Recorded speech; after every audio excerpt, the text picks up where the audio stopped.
Ating itatapik. Dream kada pag-usapan natin ang isa sa pinakamainit na eksena sa Senado nitong mga nakaraang araw. Imagine mo nasa group project kayo, bigla may nagsabi na, guys, pwede na tayong bumoto kahit wala na tayo sa classroom. Tapos may sumagot naman ng, sandali lang, parang bilis naman yata niyan. Diba? So yan po ang mga parang nangyayari ngayon. At dyan nagsimula ang banggaan sa Senado. Ang issue kasi ay ang panukalang payagan ang remote participation at remote voting ng mga senador sa ilang pagkakataon. Ayon sa majority block, practical ito at makakatulong para tuloy-tuloy ang trabaho ng Senado kuno. Kahit may hindi makadalo ng personal kasi wanted.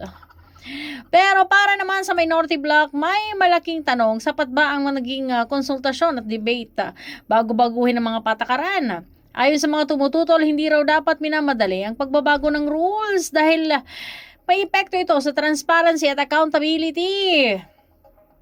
Para sa kanila, mahalaga na malinaw kung paano masisiguro na ang bawat boto ay maayos na naibibigay at nasusubaybayan ng publiko. Dahil dito nag-walk out ang minority bilang paraan ng pagprotesta.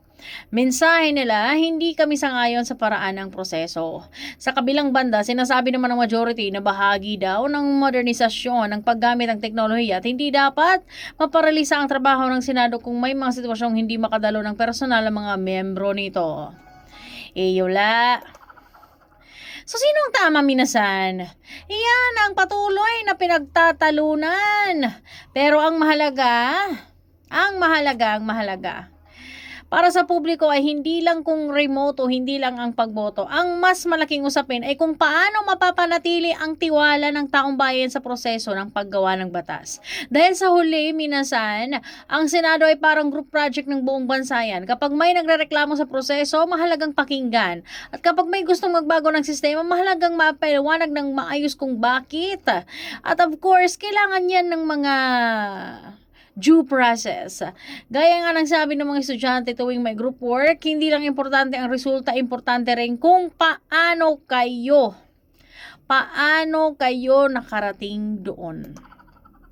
Ako si Ate DJ Senpai, yan ang ating quick explainer para sa araw na to.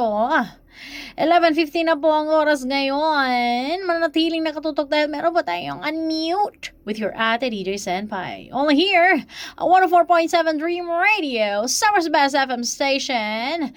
Ang stasyon na kung saan ikaw ay, that is right. I'll be back, so see ya.